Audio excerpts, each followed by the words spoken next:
નમસ્કાર વિદ્યાર્થી મિત્રો, ફરી પાછા આજે આપણે ચેપ્ટર નંબર 9 ની અંદર ભેગા થયા છીએ.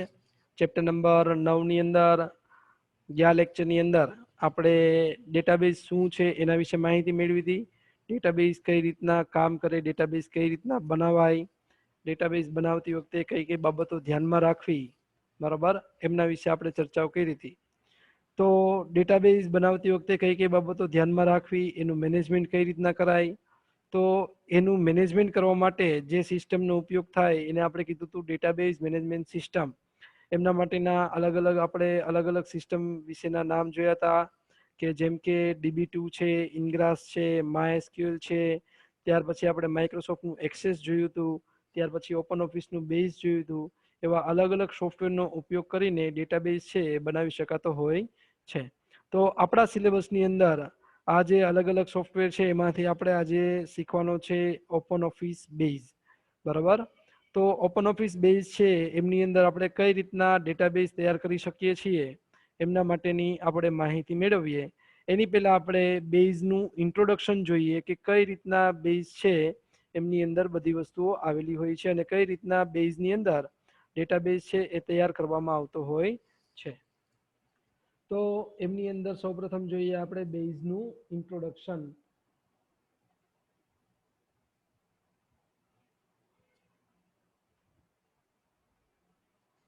એમની અંદર તમને જણાવવામાં આવ્યું કે બેઝ છે એ રિલેશનલ મોડેલ આધારિત હોવાથી, બેઝ છે એ રિલેશનલ મોડેલ આધારિત હોવાથી રિલેશનલ ડેટાબેઝ મેનેજમેન્ટ સિસ્ટમ છે, બરાબર.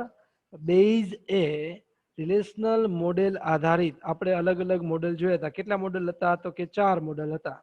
આપણે અલગ અલગ જે મોડેલ જોયા હતા એ કેટલા મોડેલ હતા? 4 મોડેલ આપણે જોયા હતા. તો ક્યાં ક્યાં હતા? તો કે એક હાયરાર્ચિકલ ડેટા મોડેલ હતું, ત્યાર પછી એક રિલેશનલ ડાટા મોડેલ હતું, ત્યાર પછી એક ઓબ્જેક્ટ ઓરિએન્ટેડ ડાટા મોડેલ હતું અને એક નેટવર્ક ડાટા મોડેલ હતું.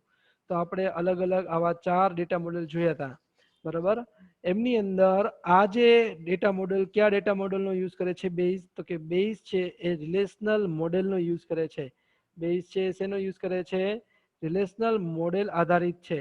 અને એના કારણે આપણે એ બેઝને કેવી મેનેજમેન્ટ સિસ્ટમ કહી શકીએ? તો કે એના કારણે આપણે બેઝને રિલેશનલ ડેટાબેઝ મેનેજમેન્ટ સિસ્ટમ એટલે કે RDBMS, રિલેશનલનો R, ડેટાબેઝનો D, B અને મેનેજમેન્ટનો M અને સિસ્ટમનો S. તો એવી રીતના આપણે જે બેઝ શીખવાના છીએ એ કયા પ્રકારની સિસ્ટમ છે? તો કે રિલેશનલ મોડેલ આધારિત હોવાથી એને આપણે શું કહીએ છીએ? Relational database management system. હવે આપણે અગાઉ ચર્ચા કરી એ પ્રમાણે વાત કરીએ કે ઇન્ફોર્મેશનને જો તમારે સરળતાથી અને કાર્યક્ષમ રીતે મેળવવી હોય, ઇન્ફોર્મેશનને જો તમારે સરળતાથી અને કાર્યક્ષમ રીતે મેળવવી હોય તો એનું યોગ્ય સંચાલન કરવું પડે, બરાબર. તો એનું યોગ્ય સંચાલન, બરાબર, કરવું પડે. યોગ્ય સંચાલન કરીને એની ગોઠવણી કરવામાં આવેલી હોય તો એવા સમયે આપણે એમની અંદરથી સરળતાથી ઇન્ફોર્મેશન મેળવી શકીએ છીએ, એવી વાત કરી. ત્યાર પછી વાત કરી કે ડેટાબેઝમાં તમે જોવા જાઓ, ડેટાબેઝ છે એ આપણે બનાવીએ છીએ તો એ ડેટાબેઝ છે ઓમ જોવા જઈએ તો સરળ છે, છતાં આપણે એમની અંદર જોઈએ તો એમની અંદર વિવિધ પ્રકારની ઇન્ફોર્મેશન ભરેલી હોય. ડેટાબેઝ સરળ છે, બરાબર. ડેટાબેઝ કેવું છે? તો એ સરળ છે, પરંતુ એમની અંદર વિવિધતા સભર ઇન્ફોર્મેશનની ગોઠવણી કરેલી હોય, બરાબર. એમની અંદર વિવિધતા સભર ઇન્ફોર્મેશનની ગોઠવણી કરેલ હોય. જેમ કે તમે ટેબલ જુઓ તો ટેબલની અંદર ઇમેજ પણ સ્ટોર કરવામાં આવેલી હોય, એમની અંદર લખાણ પણ સ્ટોર કરવામાં આવેલું હોય, કેરેક્ટર હોય, ડિઝિટ હોય, દરેક પ્રકારની માહિતી આ ડેટાબેઝની અંદર સ્ટોર કરેલી હોય. પણ એ કઈ રીતના? તો કે વિવિધતા સભર, બરાબર.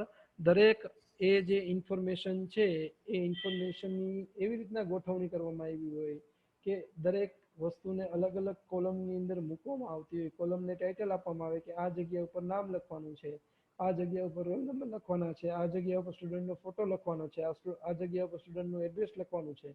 તો એ રીતના દરેક કોલમનું નામ આપેલા હોય તો જે નેમનું કોલમ છે એમાં દરેક વિદ્યાર્થીનું નેમ જ આવે, પછી એમાં એડ્રેસ ન આવે. તો એ રીતના તમે જે ટેબલ છે એ ટેબલને વ્યવસ્થિત રો અને કોલમ વાઇઝ ગોઠવવામાં આવેલું હોય, અને એ જે દરેક અલગ અલગ પ્રકારની ઇન્ફોર્મેશન છે એ અલગ અલગ પ્રકારની ઇન્ફોર્મેશન નો એક જ ટેબલની અંદર સંગ્રહ કરવામાં આવેલો હોય છે. ત્યાર પછી તમને કીધું કે રિલેશનલ મોડેલ છે, બરાબર, રિલેશનલ મોડેલ છે એ જ વિચાર ઉપર કેન્દ્રિત છે. કયા વિચાર ઉપર? કે ટેબલની અંદર આપણે જોયું કે ટેબલ છે એ રો અને કોલમની મદદથી બનાવવામાં આવેલું છે. ટેબલ હોય એ શેની મદદથી બનાવવામાં આવેલું હોય? રો અને કોલમની મદદથી બનાવવામાં આવેલું હોય. જો અહીં કીધું ને કે ટેબલ છે એ દ્વિપરિમાણીય કોષ્ટક છે. ટેબલ શું છે? દ્વિપરિમાણીય કોષ્ટક, એટલે કે રો અને કોલમની મદદથી બનાવવામાં આવેલું હોય. અને રો અને કોલમ જ્યાં ક્રોસ થતા હોય જ્યાં ક્રોસ થાય ત્યાં એક ખાનું બને, એક બોક્સ બને, બરાબર. રો અને કોલમ જ્યાં ક્રોસ થાય ત્યાં શું બનતું હોય? તો કે એક ખાનું બને. અને આવા અલગ અલગ ખાના ભેગા થઈને એ ખાનાની અંદર અલગ અલગ પ્રકારનો ડેટા ઉમેરવામાં આવે. તો એ જે વસ્તુ અહીંયા દેખાડે છે શું દેખાડે છે? તો કે એ જે વસ્તુ દેખાડે છે એ જ વસ્તુ દેખાડે છે કે અહીંયા રો અને કોલમ વચ્ચે સંબંધ બને છે, બે વચ્ચે સંબંધની સ્થાપના થાય છે, એવા સમયે આપણે એમની અંદર ડેટા સ્ટોર કરી શકીએ છીએ. તો એ જ વાત અહીંયા કરી છે કે રિલેશનલ મોડેલ છે એ જ વિચાર ઉપર કેન્દ્રિત છે. કયા વિચાર ઉપર? તો કે ટેબલ ઉપર, બરાબર. ટેબલની અંદર જે રો અને કોલમની અંદર આપણે ડેટા સાચવીએ છીએ તો એ વસ્તુને શું કહેવામાં આવે છે? તો કે એક રિલેશન કહેવામાં આવે છે. હવે આ જે વિચાર આવ્યો કે આપણે ડેટાને રો અને કોલમ વાઇઝ ગોઠવીએ તો આપણે એમાંથી સરળતાથી કાર્યક્ષમ રીતે ડેટા પાછો મેળવી શકીએ. એ જે વિચાર છે એ કોના ઉપરથી લેવામાં આવેલો વિચાર છે? તો કે એ જે વિચાર છે great mathematician doctor E.F. Code ઉપરથી, બરાબર. એ ડોક્ટર E.F. કોડે જગતને સેટ થિયરી આપી. સેટ થિયરી એટલે કે ગણ પરિચય. તમે શીખા હશો ગણ પરિચય, કે ગણ એટલે શું? તો મેથ્સની અંદર તમને શીખવાડતા કે જે એક સમાન વસ્તુઓનો સમૂહ હોય, એક સમાન વસ્તુઓનો સમૂહ હોય એને આપણે શું કહીએ? તો કે ગણ કઈ. જેમ કે ફ્રૂટ છે તો ફ્રૂટની અંદર શું આવે? તો કે નારંગી આવે, કેળા આવે, તરબૂચ આવે, સફરજન આવે. તો એનો એક સમૂહ એટલે એને આપણે કઈ ગણ. એવી જ રીતના વેજીટેબલને લઈએ આપણે તો કે ભાઈ રીંગણા છે, બટેટા છે, ટમેટા છે, તો એનો એક સમૂહ છે તો એને આપણે ગણ કહીએ. તો ડોક્ટર E.F. કોડ દ્વારા જે તૈયાર કરવામાં આવેલી જે સેટ થિયરી છે એના ઉપરથી આ રિલેશનલ મોડેલ છે એ લેવામાં આવેલું છે, એના ઉપરથી તૈયાર કરવામાં આવેલું છે, બરાબર. ડેટાબેઝ મેનેજમેન્ટ સિસ્ટમ છે એ વાત સાચી, પણ આપણે જે બેઝની અંદર ડેટાબેઝ મેનેજમેન્ટ સિસ્ટમ છે એ કયા પ્રકારની છે? તો કે રિલેશનલ મોડેલ આધારિત છે. એ આપણે શરૂઆતમાં જ વાત થઈ કે આપણે જે બેઝની અંદર કામ કરવાના છીએ એ કામ કરવા માટે આપણે કયા મોડેલનો યુઝ કરવાના છીએ? તો કે રિલેશનલ મોડેલનો ઉપયોગ કરવાના છીએ. તો એટલા માટે આપણી જે ડેટાબેઝ મેનેજમેન્ટ સિસ્ટમ છે એ રિલેશનલ મોડેલ આધારિત હોવાના કારણે આપણે એને કયા નામથી ઓળખીએ છીએ? તો કે RDBMS, relational database management system તરીકે આપણે એને ઓળખીએ છીએ. હવે એવું કીધું કે રિલેશનલ મોડેલ છે સૌથી સફળ ડેટા મોડેલ છે. શું કામ? તો કે સફળ ડાટા મોડેલ છે એની પાછળનું એક જ રીઝન છે કે એ સરળ છે. રિલેશનલ મોડેલ છે એ તૈયાર કરવું, ડેટાબેઝ બનાવવો, ટેબલ બનાવવું, એમની અંદર ડેટા ઉમેરવા વગેરે બધી જ બાબતો સરળ છે. અને એમની અંદર ડેટા સ્ટોર કર્યા પછી એમનો ફરી પાછો આપણે મેળવવો એ દરેક બાબતો ડેટાબેઝની અંદર, આ રિલેશનલ ડેટાબેઝની અંદર ખૂબ જ સરળ હોવાના કારણે એને રિલેશનલ મોડેલને સફળ ડાટા મોડેલ તરીકે લેવામાં આવેલું છે. ત્યાર પછી એમાં કીધું કે તેમાં ડાટાનો સંબંધ સમજવો અને તેના ઉપર કાર્ય કરવું ઘણું સરળ છે. વાત એ જ આવી કે રિલેશનલ મોડેલનો ઉપયોગ કરવાની મદદથી જે ડેટાબેઝ મેનેજમેન્ટ સિસ્ટમ બનાવવામાં આવે છે, બરાબર, એને બનાવવું, એને સમજવું ખૂબ જ સરળ છે, બરાબર. એની સાથે કામ કરવું ખૂબ જ સરળ છે. ત્યાર પછી તમને કીધું કે બેઝ એ સંબંધિત ડાટા ઓબ્જેક્ટનો સંગ્રહ છે. બેઝ એ સંબંધિત ડેટા અને ઓબ્જેક્ટનો સંગ્રહ છે. હવે ડેટા અને ઓબ્જેક્ટ એ શું? બરાબર, ડેટા અને ઓબ્જેક્ટ. ડેટા એટલે તો આપણે વાત થઈ કે કોઈ પણ પ્રકારની કોઈ ઓબ્જેક્ટ વિશેની વિગત. બરાબર, માનો કે મારે એમ કેવું હોય કે સ્ટુડન્ટની માહિતી, તો સ્ટુડન્ટની માહિતી છે, તો એ સ્ટુડન્ટની માહિતી એટલે શું? તો કે સ્ટુડન્ટ ઈ જે છે એને અહીંયા આપણે ઓબ્જેક્ટ લઈએ અને એની જે વિગત છે એને આપણે શું કહીએ? ડેટા. તો અહીંયા જે વાત કરી કે બેઝ એ સંબંધિત ડેટા અને ઓબ્જેક્ટનો સંગ્રહ છે. બેઝ શું છે? સંબંધિત ડેટા અને ઓબ્જેક્ટનો સંગ્રહ છે. ડેટા અને ઓબ્જેક્ટનો એ સંગ્રહ કરે છે બેઝ. કેવા? તો કે સંબંધિત, એકબીજા સાથે સંબંધ ધરાવતા હોય એવા. કે ભાઈ ઓબ્જેક્ટ, તો ઓબ્જેક્ટ જે સ્ટુડન્ટને લાગુ પડતા હોય એવા સ્ટુડન્ટનો જે આપણે ઓબ્જેક્ટ તરીકે લઈએ છીએ, તો સ્ટુડન્ટનો જે કંઈ ડેટા હોય એ આપણે સ્ટુડન્ટની સાથે મૂકીએ. બરાબર, સ્ટુડન્ટનો જે કંઈ ડેટા છે એ સ્ટુડન્ટ સાથે મૂકીએ. બરાબર, સ્ટુડન્ટનો ડેટા આપણે ટીચરના ડેટા સાથે મૂકતા નથી, કારણ કે એ થોડુંક અવ્યવસ્થિત લાગશે. બરાબર, પણ અહીંયા વાત એ છે કે બેઝની અંદર સંબંધિત ડેટા ઓબ્જેક્ટનો સંગ્રહ છે, જે ટેબલ, ક્વેરીઝ, રિપોર્ટ અને એપ્લિકેશન મોડ્યુલથી ઓળખાય છે. બરાબર, બેઝની અંદર જે લેવામાં આવેલો સંગ્રહ છે એ કેવો સંગ્રહ છે? ડેટા અને ઓબ્જેક્ટનો સંગ્રહ છે. હવે મેં તમને એમની અંદર કીધું ડેટા કોને કહેવાય અને ઓબ્જેક્ટ કોને કહેવાય. બરાબર, તો સ્ટુડન્ટ છે તો એને ઓબ્જેક્ટ કહેવાય અને સ્ટુડન્ટનો આપણે ડેટા નાખીએ. બરાબર, તો એ બેનો સંગ્રહ સંબંધિત રૂપે થાય છે. અને ઈ એટલે શું? તો કે ટેબલ, ક્વેરીઝ, રિપોર્ટ અને એપ્લિકેશન મોડ્યુલથી એ બધી વસ્તુ ઓળખાય છે. હવે ટેબલ, ક્વેરી, રિપોર્ટ અને એપ્લિકેશન મોડ્યુલ શું છે એ તમને સમજાવી દઉં. કે ટેબલ એટલે શું? તો કે આપણે રો અને કોલમની મદદથી જે ઓબ્જેક્ટનો ડેટા સ્ટોર કરવો હોય તો એમાં આપણે સ્ટોર કરી શકીએ. ક્વેરી એટલે શોર્ટમાં તમને બધું કહી દઉં છું. ક્વેરી એટલે શું? પછી ડિટેલમાં જોઈએ. ક્વેરી એટલે કે એ જે આપણે ટેબલ બનાવ્યું છે એમાંથી ફરી પાછો ડેટા પાછો મેળવવો, એને આપણે શું કહીએ? ક્વેરી. રિપોર્ટ એટલે તો કે એ જે આપણે ડેટાબેઝ કલેક્ટ કર્યા છે, ડેટા કલેક્ટ કર્યો છે, બરાબર, એના ઉપર પ્રક્રિયા કરીને આપણે જે ઇન્ફોર્મેશન તૈયાર કરીએ છીએ એને આપણે શું કહીએ છીએ? રિપોર્ટ. અને એવી જ રીતના એપ્લિકેશન મોડ્યુલ. એપ્લિકેશન મોડ્યુલ એટલે શું? તો કે એપ્લિકેશન મોડ્યુલ એટલે તમે જે ડેટાબેઝ છે એ ડેટાબેઝને કોઈ એપ્લિકેશન સાથે તમારે જોઈન્ટ કરવી હોય, તમારો જે ડેટાબેઝ છે એ ડેટાબેઝને કોઈ એપ્લિકેશન સાથે જોઈન્ટ કરવી હોય, તો એમના માટેની જે સિસ્ટમ છે, એમના માટેની જે બેઝની અંદર સુવિધા છે, એમને એપ્લિકેશન મોડ્યુલથી ઓળખવામાં આવે છે. તો ચાલો આપણે જોઈએ કે આ બધા જે મોડ્યુલ છે, આ બધા જે સંગ્રહ ડેટાબેઝની અંદર સંગ્રહ કરવા માટેના જે મોડ્યુલ છે એને આપણે જરાક જોઈએ કે કઈ રીતના એ દરેક વસ્તુ કામ કરે છે. તો સૌપ્રથમ આપણે જોઈએ ટેબલ વિશે. ટેબલ વિશે માહિતી આપણે મેળવીએ. એમની અંદર આપણે વાત કરીએ કે ટેબલ શું છે. તો એમની અંદર કીધું કે બેઝ એક RDBMS સોફ્ટવેર છે. બેઝ શું છે? એક RDBMS સોફ્ટવેર છે. RDBMS એટલે ફરી પાછું તમને કહું, બેઝ એક RDBMS સોફ્ટવેર છે. RDBMS એટલે શું થશે? તો કે ભાઈ RDBMS એટલે relational database management system. Base એક RDBMS સોફ્ટવેર છે. બેઝમાં ડેટાનો સંગ્રહ કરવા માટે શેનો યુઝ કરવામાં આવે છે? ટેબલનો. બરાબર, બેઝમાં તમારે ડેટાનો સંગ્રહ કરવો હોય તો શેનો યુઝ કરવો પડે? ટેબલનો. ટેબલ એ ડેટાનો સંગ્રહ કરવા માટેનો મૂળભૂત એકમ છે. ટેબલ એ ડેટાનો સંગ્રહ કરવા માટેનો મૂળભૂત એકમ છે. આ યાદ રાખવાનું છે. ટેબલ એ ડેટાનો સંગ્રહ કરવા માટેનો મૂળભૂત એકમ છે. ટેબલની રચના મેં તમને કીધું એમ, ટેબલની રચના શેની મદદથી થાય? તો કે ટેબલની રચના સ્તંભ અને હાર એટલે કે કોલમ અને રોના સ્વરૂપે કરવામાં આવે છે. ટેબલની રચના સ્તંભ અને હાર એટલે કે કોલમ અને રોના સ્વરૂપમાં કરવામાં આવે છે. ટેબલમાં કઈ કઈ ઇન્ફોર્મેશનનો સંગ્રહ કરવો અને સ્તંભમાં શીર્ષકો એટલે કોલમના ટાઇટલ શું રાખવા, તેનો નિર્ણય કરવા માટે ડેટાબેઝ ડિઝાઇનરે સૌપ્રથમ ડેટાબેઝની એન્ટિટીઝ નક્કી કરવી પડશે.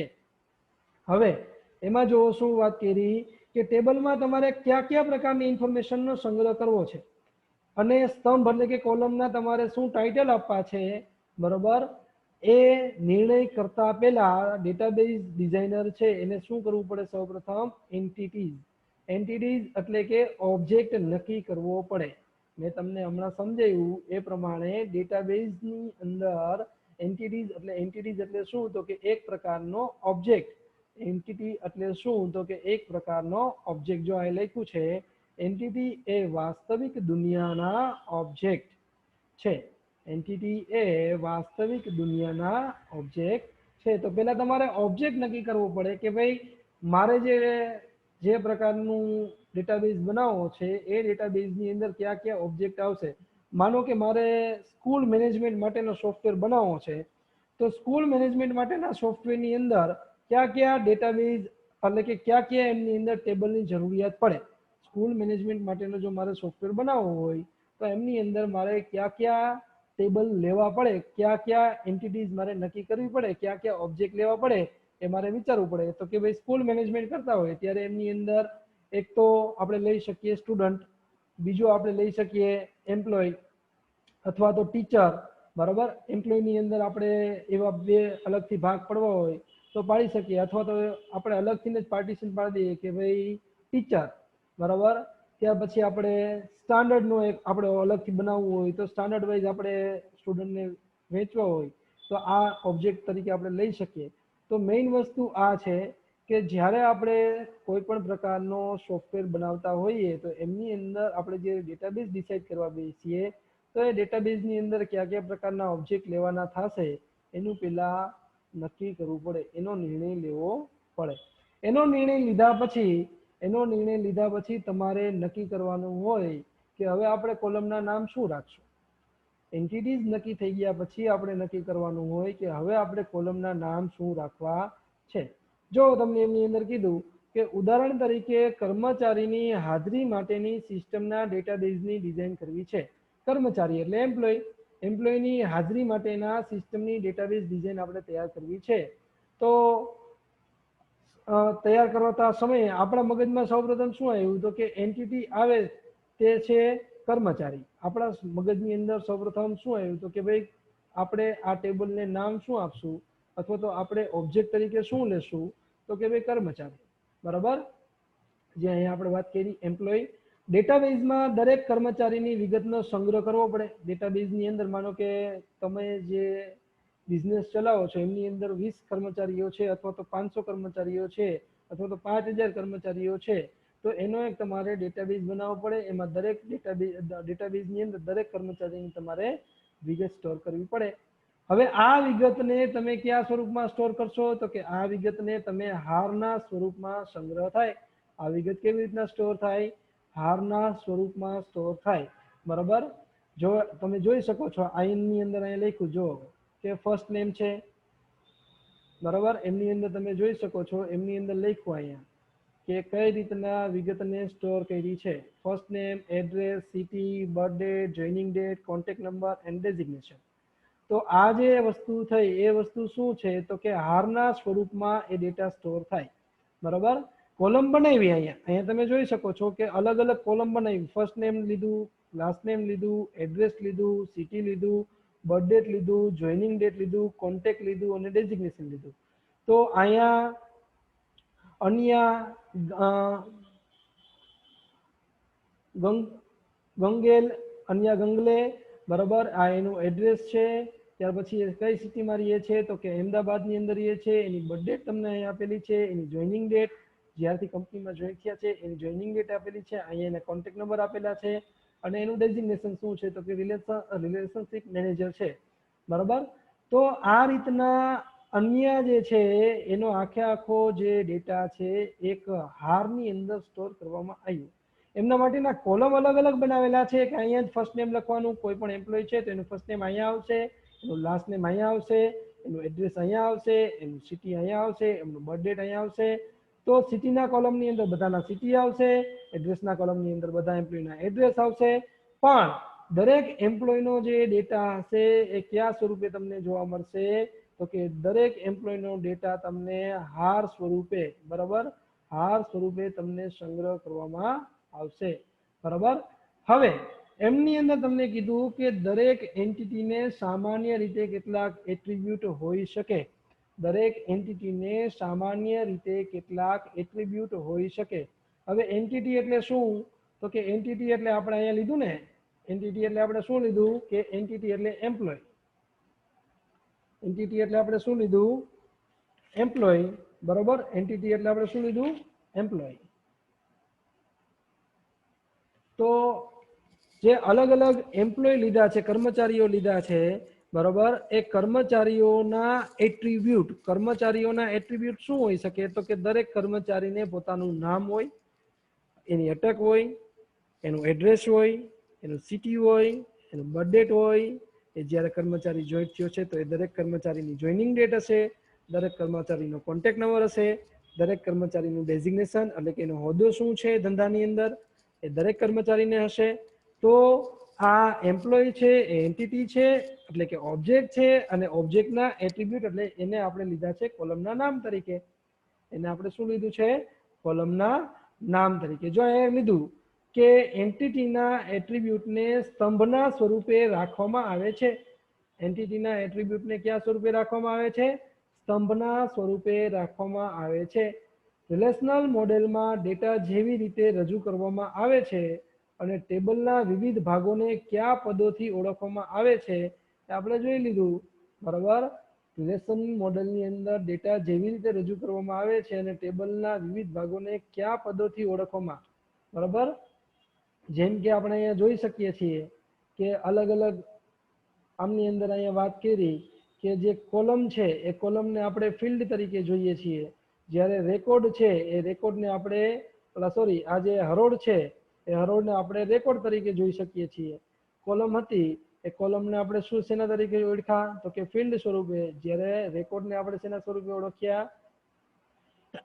રેકોર્ડને આપણે શેના તરીકે ઓળખ્યા? તો હારને આપણે શેના તરીકે ઓળખ્યા? તો કે રેકોર્ડ સ્વરૂપે આપણે ઓળખીએ છીએ, બરાબર. તો આ રીતના ટેબલ જ્યારે આપણે બનાવતા હોઈએ છીએ તો ટેબલ છે શેની મદદથી બનતું હોય? તો કે ટેબલ છે એ કોલમ અને હારની મદદથી બનાવવામાં આવતું હોય છે. સ્તંભ અને હારની મદદથી બનાવવામાં આવતું હોય છે. સ્તંભને ફિલ્ડ કહેવામાં આવે છે અને હારને રેકોર્ડ કહેવામાં આવે છે, બરાબર. ત્યાર પછી ત્યાંથી થોડાક આગળ વધીએ. હવે અહીં આપણે એવી વાત કરી, મેં તમને કીધું એ પ્રમાણે કે ભાઈ જે ફિલ્ડ છે એ ફિલ્ડને કયા નામથી ઓળખવામાં આવ્યા?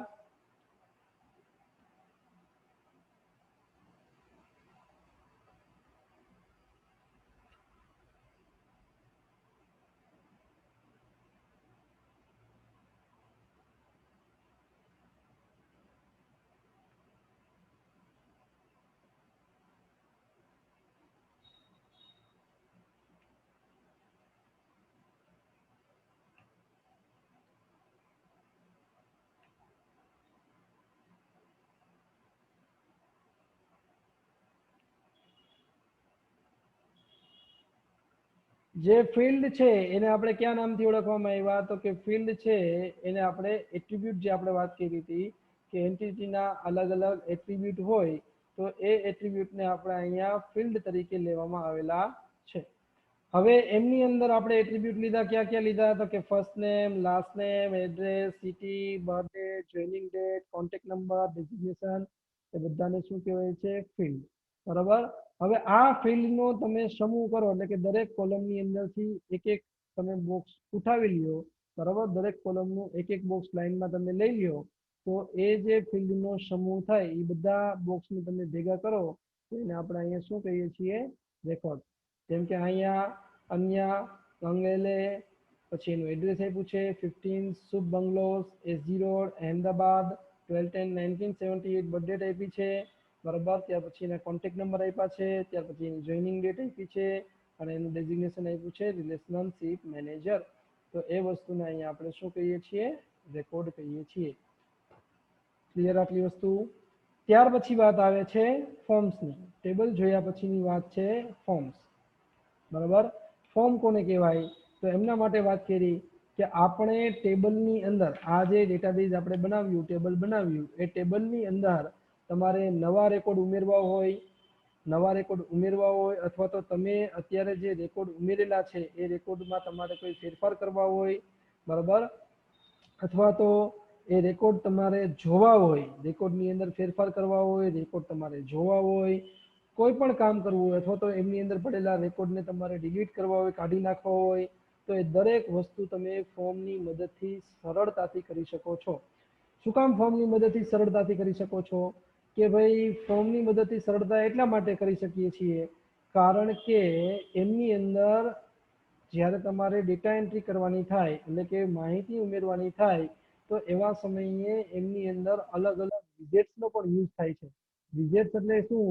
તો કે ભાઈ જ્યારે આપણે તમને બધાને ખબર છે કે ફોર્મ હોય તો ફોર્મની અંદર અલગ અલગ પ્રકારના વિજેટ્સ હોય. ઓનલાઈન આપણે જ્યારે ફોર્મ ભરતા હોય તો એમની અંદર ટેક્સ્ટ બોક્સની અંદર આપણે નામ નાખી દીધું. નામ લખ્યા પછી એમની અંદર આપણે એડ્રેસ લખીએ, એડ્રેસ લખ્યા પછી ફોન નંબર લખીએ, સોરી સિટી પસંદ કરીએ. તો સિટી પસંદ કરવા માટે આપણે રાજકોટ લખવું ન પડે, આપણે સિલેક્ટ કરવાનું હોય રાજકોટ. રાજકોટની બહાર પછી આપણે સ્ટેટ સિલેક્ટ કરવું હોય તો ગુજરાત આપણે લખવું ન પડે, ગુજરાત સિલેક્ટ કરવાનું. બરાબર? તો જ્યારે તમે ફોર્મ ભરો છો તો ફોર્મનો યુઝ કરીને ડેટા ઇનપુટ કરો છો તો એવા સમયે શું થાય તો કે તમારે ઇનપુટ થોડુંક લખાણ થોડુંક ઓછું કરવું પડે અને મેનુ ઓપ્શન જેમાં આપેલા છે એ પસંદ કરીને તમે તમારી માહિતી ઉમેરી શકો એવી સુવિધા તમને આપવામાં આવેલી હોય એટલા માટે ફોર્મનો વધુ ઉપયોગ કરવામાં આવે. વળી પાછું એવું કહેવાય કે ટેબલની અંદર તમે રેકોર્ડ ઇનપુટ કરો એના કરતાં ફોર્મની અંદર તમે રેકોર્ડ ઇનપુટ કરો તો એમાં દરેક વ્યક્તિને સરળતા હોય છે કારણ કે દરેક ફોર્મની અંદર તમે જુઓ ને તો દરેક વિગતની આગળ લેબલ મારેલું હોય કે તમારે અહીંયા આ વિગત લખવાની છે.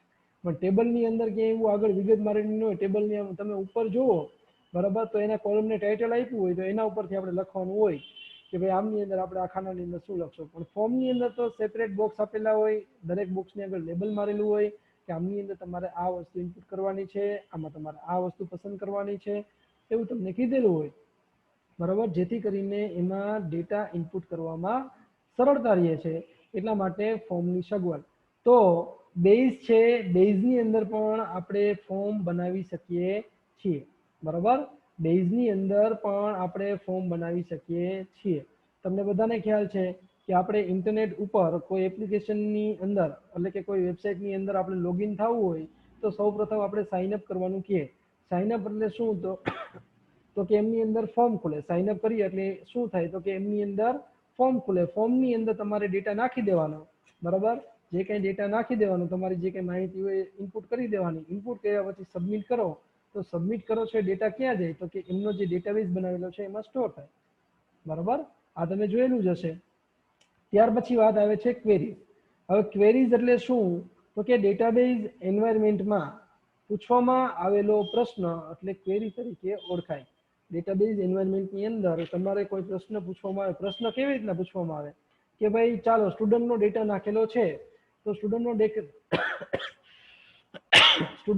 ડેટા નાખેલો છે એમની અંદરથી તમને એવી ઈચ્છા થાય કે ભાઈ આપણે ગયા લેક્ચરની અંદર પણ એવું એક એક્ઝામ્પલ લીધું હતું કે ભાઈ આપણે આ મહિનાની અંદર જેટલા વિદ્યાર્થીઓના બર્થડે હોય, બર્થડે સેલિબ્રેશન કરવો હોય તો જેટલા વિદ્યાર્થીઓના આ મંથમાં બર્થડે હોય એનું આપણે લિસ્ટ જોઈએ. તો એના માટે આપણે શું કરવું પડે તો કે એના માટે આપણે ક્વેરી પાસ કરવી પડે કે ભાઈ આપણી પાસે ડેટાબેઝ મોટો છે, એમની અંદર આપણે મંથ પસંદ કરી લઈએ અને એ મંથની અંદર જેનો બર્થડે હોય એ આપણી સામે આવે તો એટલા જ વિદ્યાર્થીઓ આપણી સામે આવશે. આપણે દરેક વિદ્યાર્થીના ડેટા ચેક કરવા નહીં જવું પડે કે કયા વિદ્યાર્થીનો ડેટા કયા મંથમાં છે. બરાબર? તો ક્વેરીઝ એટલે આપણે જે જરૂરિયાત પૂરતો જ ડેટા જોતો હોય, જેમ કે કોઈ એક હોસ્ટેલ સુવિધા સાથેની હોસ્ટેલ હોય, સ્કૂલ હોય તો હોસ્ટેલ સુવિધા સાથેની સ્કૂલ હોય તો એમની અંદર આપણે જોવું હોય કે ભાઈ રાજકોટ જિલ્લાના કેટલા વિદ્યાર્થીઓ છે, અથવા તો કાલાવડ તાલુકાના કેટલા વિદ્યાર્થીઓ છે, અથવા તો આપણે બીજા અલગ અલગ તાલુકામાંથી વિદ્યાર્થીઓ આવતા હોય તો એ ગામના કેટલા વિદ્યાર્થીઓ છે, અથવા તો અમદાવાદના કેટલા વિદ્યાર્થીઓ છે, સુરતના કેટલા વિદ્યાર્થીઓ છે, અલગ અલગ સિટી વાઇઝ તમારે જોવું હોય તો એ દરેક વસ્તુનું લિસ્ટ છે એ તમને ક્વેરી મારફતે રિટર્ન થતું હોય. એ તમે ક્વેરી પાસ કરો કે ભાઈ મારા રાજકોટના જ વિદ્યાર્થી જોવા છે તો ખાલી રાજકોટ લખી નાખો સિટીની અંદર એટલે રાજકોટવાળા જ વિદ્યાર્થી આવે. બરાબર? સૌથી મોટું ક્વેરીઝનું ઉદાહરણ છે ડેટાબેઝની અંદર, સૌથી મોટું તમને ઉદાહરણ આપું તો એ છે ગૂગલનું પેજ. ગૂગલનું જે હોમ પેજ છે, ગૂગલના હોમ પેજની અંદર તમને બધાને ખ્યાલ છે એક બોક્સ આપેલું હોય. એ બોક્સની અંદર તમે જે કાંઈ લખો અને સર્ચ બટન ઉપર ક્લિક કરો એટલે એ વસ્તુ તમારી સામે આવે. તો એ શું છે તો કે એક પ્રકારની ક્વેરી જ છે. એ શું છે? એક પ્રકારની ક્વેરી છે કે તમે આ વસ્તુ માંગી એ વસ્તુ તમારી સામે મૂકી. અહીંયા પણ એક્ઝામ્પલ તમને આપ્યું છે કે ભાઈ અહીંયા એવું નક્કી કર્યું કે જુલાઈ માસની અંદર એન્ડ્રોઈડ આધારિત ફોન છે એ કેટલા વેચાણા, જુલાઈ માસની અંદર એન્ડ્રોઈડ આધારિત ફોન છે એ કેટલા વેચાણા એ તમારે જોવું હોય તો એનો મંથ છે એ સિલેક્ટ કરો કે ભાઈ જુલાઈ મંથ, અને કેટલા ફોન વેચાણા એ ફોનની અંદર એ સિલેક્ટ કરી લ્યો, અથવા તો ફોનનું ટેબલ છે તો એમાં ખાલી તમે જુલાઈ મંથ પસંદ કરશો, પરચેસિંગ ઓર્ડર પરચેસિંગ તમે સેલિંગ કર્યું હોય એમની અંદર તમે ખાલી જુલાઈ માસ પસંદ કરશો તો ડાયરેક્ટ તમને ખ્યાલ આવી જશે કે ઓનરેડ આધારિત કેટલા ફોન વેચાણા છે. અથવા તો એની સાથે સાથે જે તમારું ફોનનું ટેબલ છે ફોનના ટેબલની અંદરથી મંથ સિલેક્ટ કરવાનો અને એની ઓએસ સિલેક્ટ કરો, એ બે વસ્તુ મેચ થાય એટલા તમે ફોન સેલ કર્યા હોય. તો આ રીતના તમે ઇઝી ક્વેરી કોઈ પાસ કરવું હોય અને લિમિટેડ ડેટા તમારે જ્યારે જોતો હોય ત્યારે તમારે ક્વેરી પાસ કરવાની હોય તો આપણા જે બેઝ શીખીએ છીએ એ બેઝની અંદર આ પણ સુવિધા છે કે તમે ટેબલ ઉપરથી ક્વેરી બનાવી શકો છો. ત્યાર પછી તમને કીધું છે રિપોર્ટ્સ, બરાબર. રિપોર્ટ્સ એટલે શું તો કે રિપોર્ટ્સ એટલે આસાન ભાષામાં રજૂઆત, બરાબર. આપણે જે ડેટા કલેક્ટ કર્યો એ ડેટાને વ્યવસ્થિત એના ઉપર પ્રક્રિયા કરીને હાર અને કોલમ સ્વરૂપે ગોઠવી દીધી. હાર અને કોલમ સ્વરૂપે ગોઠવા પછી એના ઉપર આપણે પ્રક્રિયા કરીને જે આપણે માહિતી મેળવીએ છીએ, ઉપલબ્ધ કરીએ છીએ એને આપણે શું કહીએ છીએ, આઉટપુટ ઇન્ફોર્મેશન કહીએ છીએ. હવે આ જે ઇન્ફોર્મેશન છે એ ઇન્ફોર્મેશન કેવી હોવી જોઈએ તો કે એ જોવા જાય તો કે એ ઇન્ફોર્મેશન ઉપયોગકર્તાને વધુ ઔપચારિક અને આકર્ષક આઉટપુટની અપેક્ષા રાખતું હોય. જેમ કે આપણે કોઈ મેડિકલની અંદર કોઈ વ્યક્તિ બીમાર પડ્યા એટલે દવાખાને ગયા, દવાખાને જઈએ એટલે ડૉક્ટર સાહેબ એમ કહે કે તમારે આટલા રિપોર્ટ કરાવવાના થશે. આપણે રિપોર્ટ કરાવવા માટે લેબે જઈશું, લેબોરેટરી ઉપર આપણે રિપોર્ટ કરાવવા માટે જઈશું, એ આપણું બ્લડ સેમ્પલ લેશે. બ્લડ સેમ્પલ લીધા પછી એના મશીનની અંદર એ બધી વસ્તુ ચેક કરે, એના ઉપર પ્રોસેસિંગ કરે, બરાબર. બ્લડ સેમ્પલ છે એ ડેટા છે, એ સમજો. બ્લડ સેમ્પલ લે છે એ શું છે, ડેટા છે. એ એના ઉપર પ્રોસેસિંગ કરશે, એના મશીનની અંદર બ્લડ સેમ્પલ નાખશે, ચેક કરશે. ચેક કર્યા પછી તમને એક કાગળ આપે, એ કાગળને આપણે શું કહીએ તો કે રિપોર્ટ કહીએ. આપણે જનરલી કહેતા હોય ને કે રિપોર્ટ કરાવ્યો, તાવ બહુ આવતો હતો, બરાબર, તો એટલા માટે મેલેરિયાનો રિપોર્ટ કરાવ્યો, ચિકનગુનિયાનો રિપોર્ટ કરાવ્યો, ડેન્ગ્યુનો રિપોર્ટ કરાવ્યો, અત્યારે જોવા જઈએ તો કોરોનાનો રિપોર્ટ કરાવ્યો, એવા વર્ડ આપણે સાંભળ્યા જ હશે. તો રિપોર્ટ એટલે એ આસાન ભાષાની અંદર રજૂઆત છે. એ રિપોર્ટની અંદર તમને તમારું અત્યારે કેલ્ક્યુલેશન કેટલું છે અને બાજુમાં તમને કીધું હોય કે તમારું કેલ્ક્યુલેશન જનરલી કેટલું હોવું જોઈએ, બરાબર. હ્યુમન બોડીનું કેલ્ક્યુલેશન તમને બાજુમાં આપેલું હોય એના મેન અને વુમેન માટે, કે મેનનું આટલું હોવું જોઈએ અને વુમેનનું આટલું હોવું જોઈએ, અને છે અત્યારે આપણું કેટલું તો કે આટલું. એના ઉપરથી ડાયરેક્ટ આપણને આઈડિયો આવી જાય, અથવા તો કોઈ પણ વ્યક્તિને આઈડિયો આવી જાય કે આ વસ્તુ આપણામાં ઓછી છે તો આટલી ખામી હોય એવું લાગે છે, તો આપણે થોડાક બીમાર છીએ એવું સાબિત થાય છે. જો એ બધી વસ્તુ ફૂલફિલ હોય તો આપણને કોઈ બીમારી નથી, નોર્મલ વાયરલ ઇન્ફેક્શન છે એ એના ઉપરથી આપણને ખબર પડી જતી હોય છે, બરાબર. તો રિપોર્ટ એટલે આસાન ભાષાની અંદર રજૂઆત જે ઔપચારિક છે, બરાબર. રિપોર્ટ શું છે તો કે એક ઔપચારિક વસ્તુ છે અને આસાન ભાષામાં રજૂઆત છે જે કોઈ પણ ઉપયોગકર્તાને વધુ સહેલાઈથી સમજાઈ શકે છે, બરાબર. કોઈ પણ ઉપયોગકર્તાને એ વસ્તુ સરળતાથી સમજાઈ શકે એ પ્રકારનો અહેવાલ, એટલે આપણે એને શું કહીએ છીએ, રિપોર્ટ કહીએ છીએ. તો આ રીતના બેઝની અંદર તમે જે ડેટાબેઝ બનાવ્યો છે એના ઉપરથી તમારે રિપોર્ટ તૈયાર કરવો હોય, જેમ કે આપણે કોઈ એક કંપની ધરાવી ઇલેક્ટ્રોનિક સ્ટોર છે આપણે, અને ઇલેક્ટ્રોનિક સ્ટોરની અંદર આપણે ડેટાબેઝ મેન્ટેન કર્યો છે, આપણે એવું જોવું છે કે ભાઈ ગયા મહિના કરતાં આ વખતે કેટલા ટીવીનું વધારે સેલિંગ થયું, અથવા તો એવી કમ્પેરિઝન દેખાડવી હોય તો એનો તમે રિપોર્ટ તૈયાર કરાવી શકો, બરાબર. તો આ રીતના અલગ અલગ રીતના રિપોર્ટ છે એ તૈયાર કરવામાં આવતો હોય. રિપોર્ટ ટેક્સ્ચ્યુઅલ પ્રમાણે થતો હોય, ટેક્સ્ચ્યુઅલ રિપોર્ટ એ થતો હોય, અને રિપોર્ટ છે ગ્રાફિકલ રિપોર્ટ એ તૈયાર થતો હોય. ગ્રાફિકલ રિપોર્ટ એટલે આપણે જે ગ્રાફ તૈયાર કરતા હોય કે ભાઈ ગયા મંથ કરતાં આ વખતે ટીવીનું સેલિંગ કેટલું છે એને ગ્રાફમાં દર્શાવવું તો ગ્રાફ પ્રમાણે દર્શાવી શકાય, અને ટેક્સ્ચ્યુઅલ દર્શાવવું તો ટેક્સ્ચ્યુઅલ દર્શાવી શકાય કે ગયા મહિનામાં 500 ટીવી વેચાણા હતા, આ મહિનામાં 400 વેચાણા, બરાબર. તો આ જે રિપોર્ટ તૈયાર કરવાની વાત છે એ એના માટેની છે કે ભાઈ ઔપચારિક ઉપયોગકર્તાને ઔપચારિક તમને અને સરળતાથી માહિતી સમજી શકે એ બનાવવા માટે સમજણ માટેનું આપવામાં આવતું એક શું કહેવાય મોડેલ, એટલે એને આપણે શું કહીએ છીએ, રિપોર્ટ. ક્લિયર થાય છે આ બધી વસ્તુ? તો આજનો લેક્ચર આપણે અહીંયા સુધી રાખીએ છીએ, બરાબર. આવતા લેક્ચરની અંદર આપણે ડેટાબેઝ બનાવવા માટેના પગલાં વિશે અભ્યાસ કરવાના છીએ. તો આજનો લેક્ચર આપણે અહીંયા પૂરો કરીએ છીએ.